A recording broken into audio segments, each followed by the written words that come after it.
지난 시즌 토트넘은 전술과 포기하지 않는 정신에 있어서 완전히 달라진 모습을 보였으며 이를 대표하는 인물은 바로 영국 언론의 특별한 관심을 받은 손흥민 선수였습니다. 특히 최근 3경기에서는 첼시와의 홈경기에서 예상치 못한 결과를 시작으로 동시에 6명의 주전 선수를 교체하는 놀라운 일, 울버햄튼 원정에서의 패배, 그리고 아스턴 빌라에게 홈에서 역전패를 당하는 등 충격적인 3연패를 기록했습니다. 그래서 리그 최강 맨체스터 시티와의 다음 경기에 대한 관심이 매우 높아졌습니다.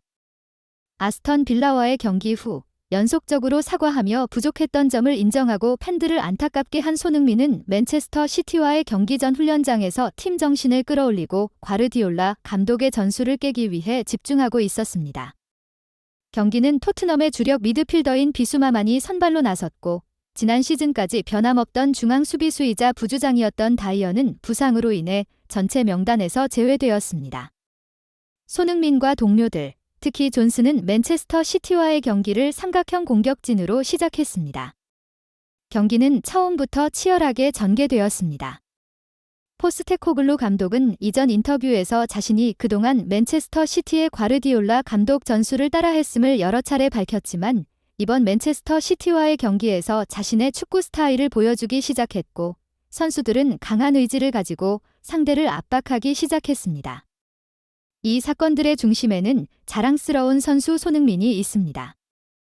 리그 선두를 달리고 있던 팀의 주장으로서 연속 3패라는 충격적인 결과를 목격한 손흥민은 오늘 맨체스터 시티를 압도하는 움직임으로 완전히 변화된 모습을 보였습니다. 손흥민의 움직임은 맨체스터 시티의 수비수들과 펩 과르디올라 감독을 당황하게 만들었습니다. 그리고 손흥민은 다시 한번 맨체스터 시티에게 악몽을 선사했습니다. 유일한 기회를 포착한 손흥민은 맨체스터 시티의 수비진을 향해 빠르게 돌진하며 놀라운 속도로 상대의 견고한 방어를 뚫고 집중력을 유지하며 결국 골을 기록했습니다. 경기 중계를 하던 스퍼스 플레이의 해설가들은 손흥민의 가장 무서운 점은 팀 동료의 도움 없이도 혼자서 골을 결정짓는 능력이라고 강조했습니다. 이는 프리미어 리그에서 드문 일입니다. 손흥민은 맨체스터 시티의 6만 홈팬 앞에서 다시 한번 이를 입증했습니다. 손세이셔널이라 불리는 인상적인 득점으로 맨체스터 시티의 수비진을 완전히 무너뜨리고 토트넘의 유일한 기회를 마무리하며 맨체스터 시티에게 실망을 안겼습니다. 그러나 토트넘은 전문 센터백이 없는 상황에서 세트피스 상황에서 공을 잃었고 손흥민이 책임을 지게 되어 결국 자책골을 내주었고 전반전이 끝나기 전에 필 포든에게 추가골을 허용하며 1대2로 역전패를 당했습니다.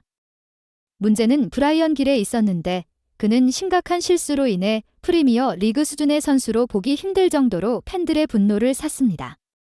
그리고 에머슨 로얄도 좋지 않은 시기에 중앙 수비수로서 빌드업을 담당하며 맨체스터 시티 선수들에게 공간과 기회를 제공하기 시작했습니다.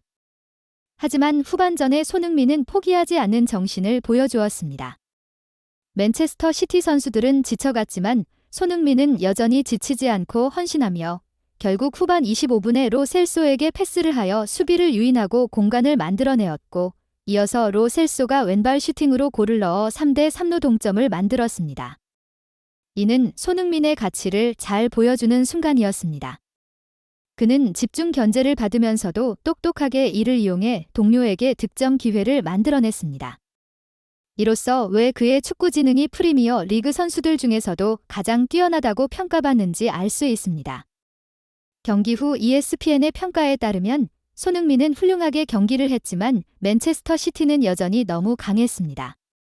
그들은 맨체스터 시티의 할란드와 토트넘의 손흥민 모두 리그 최고의 골잡이들이지만 주변 동료들과의 수준 차이가 크다고 평가했습니다. 맨체스터 시티는 이번 시즌 다시 한번 우승을 노리고 있지만 케빈 데 브라위너의 부상과 예상치 못한 징계로 인해 시즌 초반 어려움을 겪고 있었습니다. 그러나 결국 우승팀을 결정하는 것은 한 시즌 동안 발생하는 예기치 못한 사건들에 대응하고 적응하는 방식과 획득한 점수를 통해 평가될 수 있습니다. 맨체스터 시티는 이를 극복하며 리그 선두를 유지했고 반면 토트넘은 팀 내 한계를 드러내며 불안정한 모습을 보였습니다. 특히 토트넘의 수비진은 형편없는 상태였고 포스테코글루 감독은 계속해서 다이어를 배제했지만 세 번째 중앙 수비수 옵션이 없어 수비진이 큰 압박을 받았고 손흥민 역시 수비 부담을 지면서 시즌 초반에 환상적인 원터치 슈팅 기회가 드물어졌습니다.